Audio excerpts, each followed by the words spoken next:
Yo, it is finally here, people. This is the most requested video on all of YouTube. The build video for my lovely front yard worthy, indestructible, and removable vegetable trellises. Today, I'm gonna go through how these trellises got built, stained, laid out, installed, plus how I trained tomatoes, cucumbers, beans, and other vegetables on them. Hi guys, I'm April from Resprout. Like and subscribe for more garden tips and tutorials for my suburban front yard garden where I help you garden like a boss. Currently, my beds are 13 feet long by 24 inches wide, and the walkways are 18 inches wide, so the trellises are 42 inches apart. That is the absolute closest I would put trellises like these. As long as the plants are properly trellised, 18 inches is just wide enough for a wheelbarrow or walking with decent elbow room. I can even get a lawnmower in between, although I typically use a string trimmer to cut the grass there.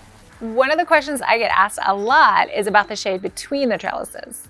I'm in the northern hemisphere, so I do get some shade on the more northern trellises in the back here. Spacing them out more would help, but for now, just putting my more shade tolerant veggies like beans in the back has worked for me. Another question I get asked a lot about is the orientation of the trellises. Any structure is going to block sun, but if you run them from north to south, they'll block it a little less. My property doesn't line up exactly with the cardinal directions though. This is south for me. So if I didn't want it to look misaligned with my house, I had a choice of either running them northeast to southwest along the driveway, which was too long for my taste, or northwest to southeast, which is what I ended up doing.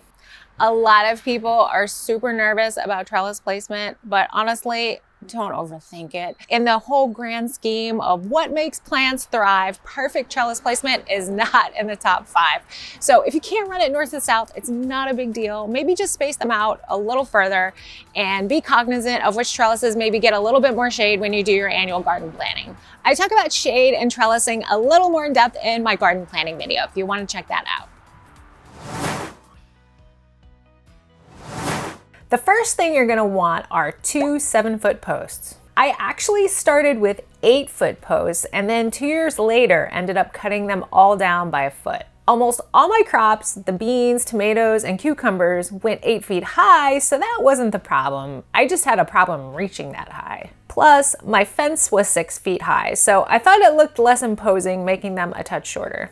Get the 4x4s someplace stable like a workbench or a set of sawhorses where you can clamp them down. Use a scrap piece of 2x4 to mark the top notches. If you're putting post caps on the top like I did, make sure you allow extra room for that. I forgot when I initially built one of my trellises and I had to fix that later. Now we just need to cut this notch out for the 2x4 crossbeam to rest in. I'm no professional woodworker here, so I did this by sawing diagonally with a sharp handsaw and then chiseling out the notch area from the top and from the end. You pros out there, let us know if there's a more efficient way to do this or a good way with power tools. You can also cut a large groove clear through to the other side like my friends did in their garden. This would be super fast to do with a couple close cuts of a circular saw, but it has a different look. Either ways, use a scrap piece of 2x4 to make sure it's a snug fit. You don't want the 2x4 shifting around, but you don't want to have to pound it in either. Once you got the 2 posts notched out, it is time to install.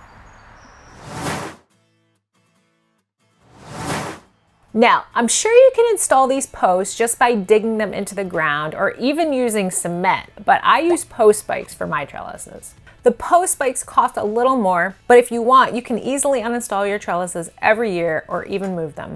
When I first installed them, I thought I was gonna take them down every year.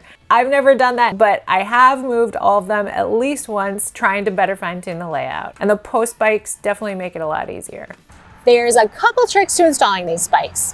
1, have a big mallet to pound them in. 2, use a cheap post leveler and keep rechecking and readjusting as you pound in the spike. The further the spike gets into the ground, the harder it will be to move from side to side, so adjust early. And 3, use a sacrificial piece of 4x4, maybe 2 to 4 feet tall, not your actual post, because it will get destroyed getting pounded in. Once you got the post spikes in, now it's time to adjust the height of the post to make sure that the crossbeam is level. There's probably a million ways to do this, but I ended up throwing the 2x4 on top of the 2 posts and then laying a level in the middle. Depending on how your land slopes, you'll probably have to shorten one of the posts so that the top is level. Obviously, cut the bottom, not the notches that we just made. You can get a good idea of how much you'll need to shorten the post by lifting the level until the bubble goes to the center and then mentally following the angle out to where it meets the post. Once you got the post the right height, bolt those in solidly and then double check that they're straight and completely vertical. They'll need to be in their final placement to size the crossbeam properly. The crossbeam is a simple 2x4. You'll need it in the length of your bed. I marked out the length by putting the board up on both posts and then marking the end with a speed square. My beds are 13 feet long, so I bought 16-foot 2x4s and then cut them down. This is probably a good time to say that building these trellises work best before you've planted anything. I can't tell you how many times while building these I've dropped tools and netting and ladders and stepped on plants. My tomato seedlings were definitely not happy. If everything's cut right, the 2x4 just rests in the notches with no problems. Of all my trellises, there's only one I had to screw in, and it's because I cut it a little too short. All my trellises have weathered several hurricanes and tropical storms with no incidents, and I bet the majority of trellises cannot say that. Another question I've gotten is whether I need support for the crossbeam. These boards are 13 feet long and they take a lot of weight. One of the main reasons it can take so much weight is because it's set vertically on its edge, not on its flat side. That's where the strength comes from. I could probably make these trellises longer without changing the design. If you do need more support, you could probably add a middle post or upgrade the 2x4 to a 2x6. If any of you guys do this, let us know in the comments so that we can all hear what works and what doesn't work.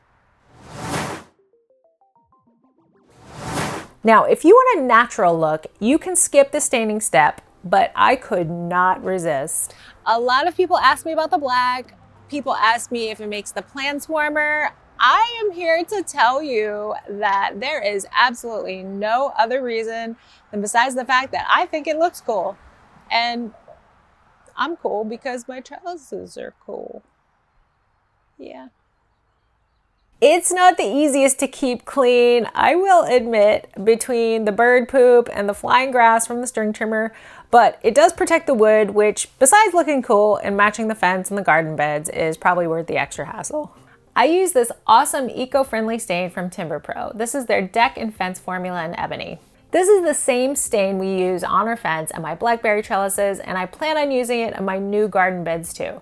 It's low VOC, non-flammable, cleans up with water, and is made of renewable plant-based oils. It's the only stain I feel comfortable with around my food. I'll leave a link in the description below, along with links to everything else I've mentioned. You'll want to do 2 coats. Just follow the instructions for temperature and wait time between coats on whatever stain you use. You can uninstall the pieces to stain if you want. Me, it seemed easier to get on the ladder and stain them since I didn't have to redo the install and I'd have access to all the faces and sides of the post and crossbeam. If you do uninstall the pieces to stain, you can use these standoffs made out of scrap wood and screws to balance the still wet sides on. That way you can stain the other side without marring the surface. You can also stain everything before you cut the pieces down, but if you do that, make sure you stain the cut ends and the interior of the notch afterwards.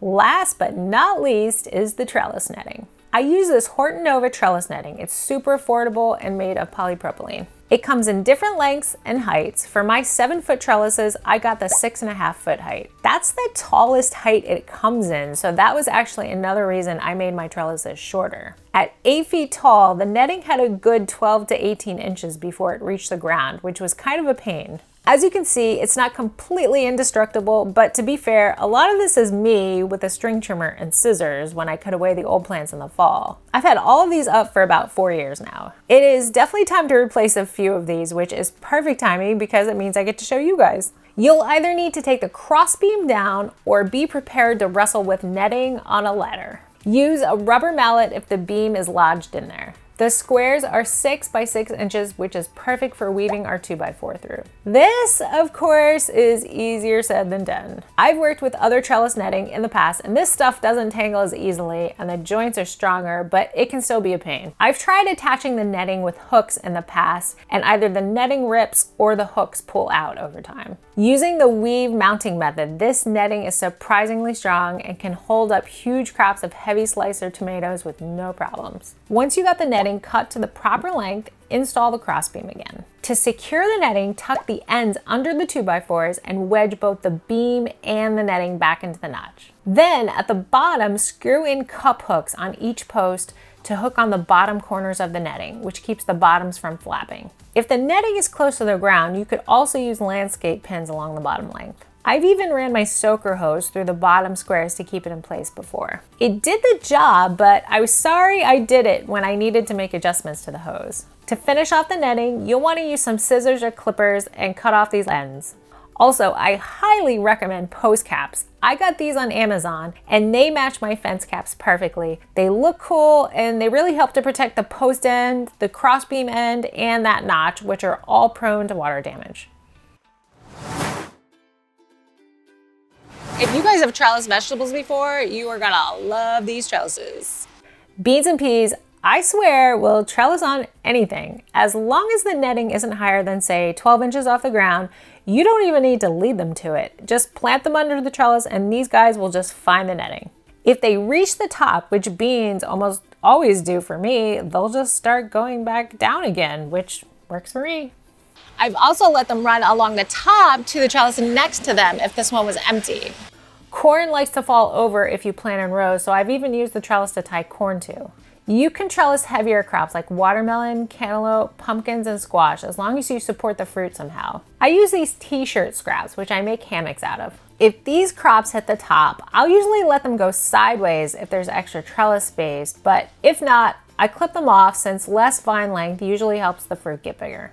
For cucumbers, squash, and tomatoes, I use compostable garden twine to tie them to the bottom square when they're seedlings. If you plant on either side of the trellis, 12 inches apart with rows off center, 6-inch squares are perfect for giving each plant with 1 leader its own vertical line to follow up. So tying them to the bottom also assigns each plant to their line and keeps them organized. Once the cucumbers, squash, and melons are tied this way, they can usually find their own way up with no further training, although sometimes I have to come back in and put them on the right line again.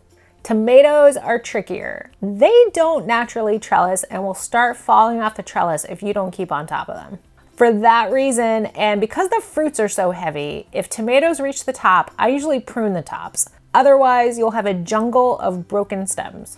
To train them, you can tie them or weave them in and out of the netting. I prefer weaving them because it's faster, but the stems still need to be in a very bendable stage or you'll risk breaking the stem. And only the top 12 inches or so of a tomato plant is bendable enough. So that, of course, means you gotta come out to the trellis every few days to do this. Which, to be fair, if you have indeterminate tomatoes, you probably should be doing anyways to prune the suckers off.